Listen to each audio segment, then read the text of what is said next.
물 한 컵, 그냥 마시는 게 아니라 뇌 건강을 지키는 첫걸음일 수 있습니다. 최근 국내 연구에서 하루에 물을 5컵 이상 마시는 것이 치매 위험을 낮춘다는 결과가 나왔습니다.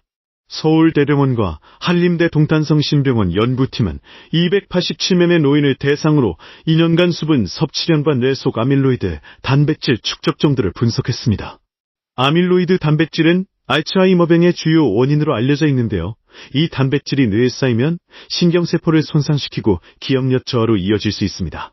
그런데 하루에 물을 5컵 이상 마신 그룹은 그렇지 않은 그룹보다 아밀로이드 축적이 평균 20% 낮았다고 합니다. 특히 치매 위험을 높이는 유전형인 APOE4가 없는 경우에는 최대 30%까지 억제 효과가 나타났습니다. 물만 잘 마셔도 뇌 속 독소가 덜 쌓인다는 이야기인데요. 이게 왜 그런 걸까요? 연구팀은 수분이 부족하면 뇌 속 노폐물 제거가 어려워지고 뇌 백질 손상도 증가한다고 설명합니다. 백질 손상은 뇌의 연결망을 망가뜨려 인지 기능 저하로 이어질 수 있습니다. 반대로 충분한 수분 섭취는 뇌의 항상성을 유지하고 노폐물 제거를 도와 아밀로이드 축적을 줄이는 데 도움이 됩니다. 이 연구는 단순히 물을 많이 마시면 좋다는 수준을 넘어서 뇌 건강을 위한 구체적인 예방 전략으로 수분 섭취를 제시하고 있습니다.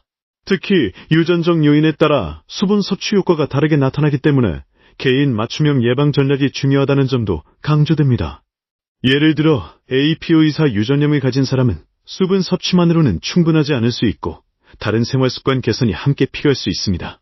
그렇다면 물을 얼마나 마셔야 할까요? 연구에서 기준으로 삼은 하루 5컵은 약 1리터 정도입니다. 물론 개인의 체중, 활동량, 건강 상태에 따라 필요한 수분량은 달라질 수 있습니다. 하지만 일반적으로 하루 1.5에서 2리터 정도의 수분 섭취는 건강한 성인의 기준으로 권장되고 있습니다. 여기서 중요한 건 물이라는 점입니다. 커피, 탄산음료, 술 등은 오히려 이뇨작용을 일으켜 수분을 배출시키기 때문에 순수한 물 섭취가 중요합니다. 또한 갈증을 느끼기 전에 물을 마시는 습관이 필요합니다. 노인의 경우 갈증을 느끼는 기능이 저하되어 이미 탈수 상태일 때도 갈증을 못 느끼는 경우가 많기 때문입니다. 그래서 규칙적으로 물을 마시는 습관이 뇌 건강을 지키는 데 더 효과적일 수 있습니다. 이 연구는 국제학술지 Journal of Alzheimer's Disease에 게재되었고 국내 연구진이 주도했다는 점에서 의미가 큽니다. 우리나라 노인을 대상으로 한 연구이기 때문에 한국인의 생활 습관에 더 밀접한 결과라고 볼 수 있습니다. 물론 이 연구가 모든 사람에게 똑같이 적용되는 것은 아닙니다. 하지만 물을 충분히 마시는 것이 뇌 건강에 긍정적인 영향을 준다는 점은 분명합니다. 특히 치매 예방에 관심이 많은 분들이라면 오늘부터라도 물을 조금 더 챙겨 마셔보는 건 어떨까요?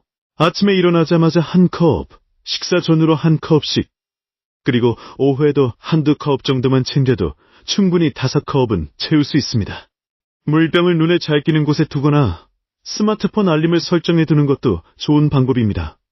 작은 습관 하나가 뇌 건강을 지키는 큰 힘이 될 수 있습니다. 오늘 영상이 도움이 되셨다면 구독과 좋아요 부탁드릴게요. 감사합니다.